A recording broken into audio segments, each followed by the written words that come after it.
ꯍꯧꯖꯤꯛ ꯌꯣꯡꯆꯥꯛ ꯏꯔꯣꯝꯕꯁꯦ ꯁꯔꯞ ꯇꯧꯔꯁꯤ ꯑꯗꯣ ꯌꯣꯡꯆꯥꯛꯀꯤꯗꯤ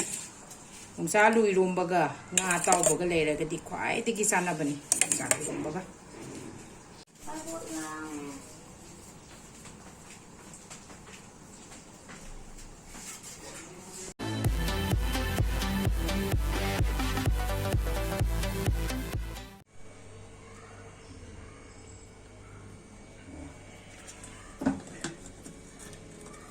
ꯐꯖꯅ ꯈꯦꯠꯇꯣꯛꯄꯤꯔꯁꯤ ꯌꯣꯡꯆꯥꯛꯁꯦ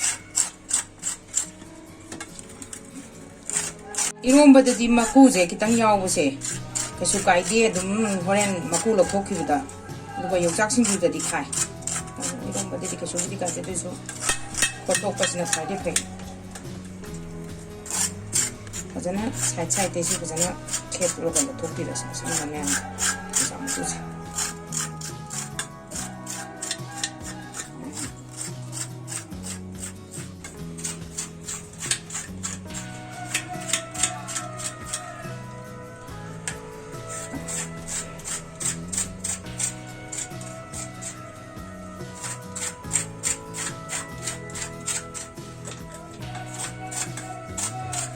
kalori luogan yang saus.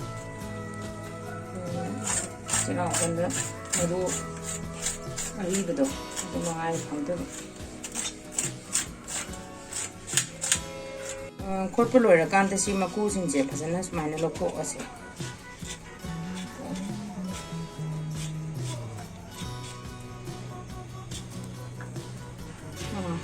Side si masin si loko piraga side mari degi niya.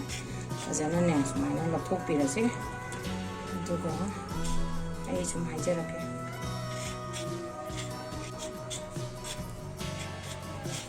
ꯃꯁꯤꯟꯁꯦ ꯂꯣꯏꯅꯃꯛ ꯇꯧꯔꯀꯥꯟꯗ ꯑꯩꯈꯣꯏ ꯃꯐꯝ ꯈꯪꯅꯅꯦ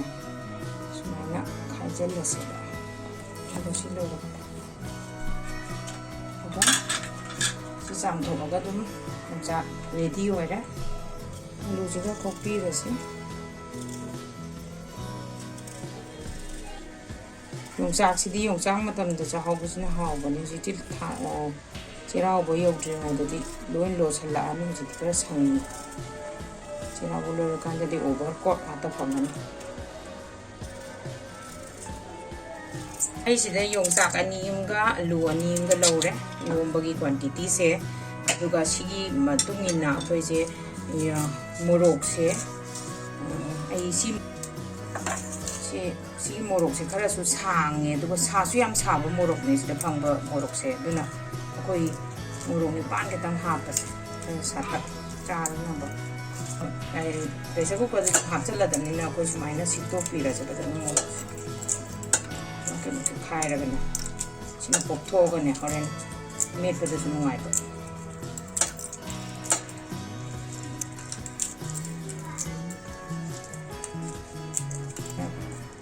ꯉꯥꯔꯤꯗꯤ ꯁꯤꯗ ꯉꯥꯜꯂꯒꯨꯝꯁꯤ ꯉꯥꯔꯤꯗꯤ ꯆꯥꯛꯀꯤ ꯆꯥꯛꯃꯥꯏꯗ ꯑꯗꯨꯝ ꯉꯥꯜꯂꯁꯤ ꯁꯤꯒꯤꯁꯤꯗ ꯏꯁꯤꯡ ꯄꯣꯛꯊꯣꯛꯅꯕꯅꯦ ꯏꯁꯤꯡ ꯈꯤꯇꯪ ꯍꯥꯞꯄꯁꯤ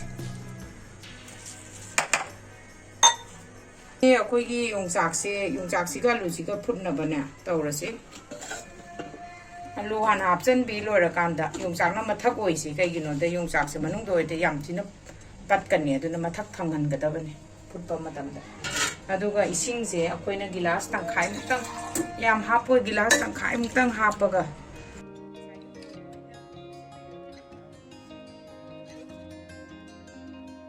ꯀꯩ ꯅꯠꯇ꯭ꯔꯗꯤ ꯏꯁꯤꯡꯗꯣ ꯂꯣꯏꯅ ꯂꯣꯛꯄꯁꯤꯗ ꯆꯪꯈꯤꯅꯤ ꯀꯨꯀꯔꯁꯦ ꯑꯩꯈꯣꯏ ꯑꯅꯤꯔꯛꯇꯪ ꯀꯥꯝꯃꯒ ꯑꯗꯨꯝ ꯃꯨꯊꯠꯂꯁꯤ ꯑꯩ ꯒ꯭ꯌꯥꯁ ꯊꯥꯔꯦ ꯄ꯭ꯔꯦꯁꯔ ꯀꯨꯀꯔꯁꯦ ꯑꯅꯤꯔꯛ ꯀꯥꯝꯍꯜꯂꯦ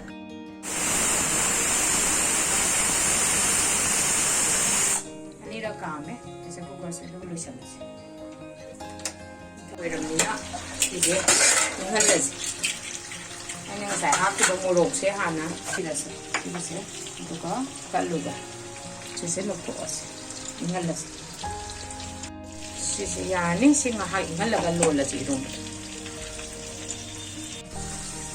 ꯁꯤꯒꯤ ꯉꯥꯔꯤꯁꯦ ꯑꯩꯅ ꯔꯥꯏꯁ ꯀꯨꯀꯔꯗ ꯉꯥꯟꯕ ꯉꯥꯔꯤꯅꯤ ꯁꯤ ꯂꯧꯔꯁꯤ ꯏꯔꯣꯝꯕꯒꯤꯗꯃꯛꯇ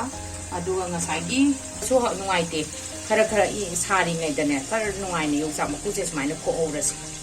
कईगिनोदा यामना इंमल्लसु नपसल्लगने खोप नुङाइतबने दुना खरा सारीङैदा दुम सुमाइना खोपटोक्पिरसे योंचाकसिंसे सुमाइना तौदना खोटोअसे हारो सुमाइना तौदना योंचाकसिदा याउरिबा मयामसे मथंग मथंग लोइ खोटोअसे दना सिगी योंचाकसिंसे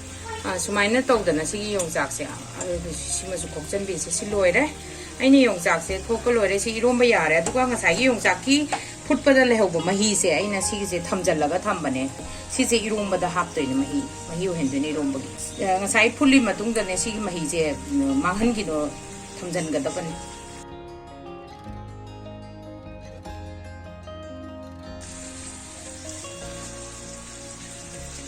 मोरो मेटपा मतमदा सिगी मसिनजे लौथोंनबैदमता फजना मेलगा मकुसे लौथोक्से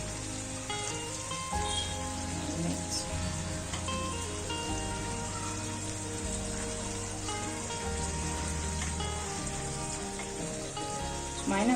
लोइरे खरा मखोन थोलकानसिदा मकुसिंसे लोइनबा खुना लौखटपिरेदना अदुगा सिसे पामुगनिना सिंगसे इसिंना मु खरा थादोअसेबा दोदादि सिद मकुसिदम लौथोअरसे सुमाइना मकुसे लौथोपि थनबि चिंगारीसे हापचल्लगा अदुम फजना मेटिरसे सि मेटले सि मेटपा लोइरगा अखोइ इरोंबदुदा पुलप मसनमिनारसे साजी अइना खंडोआ थंबा योंचाक अलुगसिदा सिगे मेटपसे फजना हापचल्लगा मेटपसे दो अखोइगी दरकार लेबा मतुंगिना महीसे यामना नंगना चादोइरा लांगना चादोइरा दुइ मतुंगिना दुम मही हापसे ngसाइगी फुटखिबगी योंचाक फुटखिबगी महीसे सिना दुम मही ओइना हापसे सु हुंदोखिरोइदबनिको यामना मही याम लांगबसु हाउते दुना यामसु लांगहनबिरु याम लांगबसु हाउते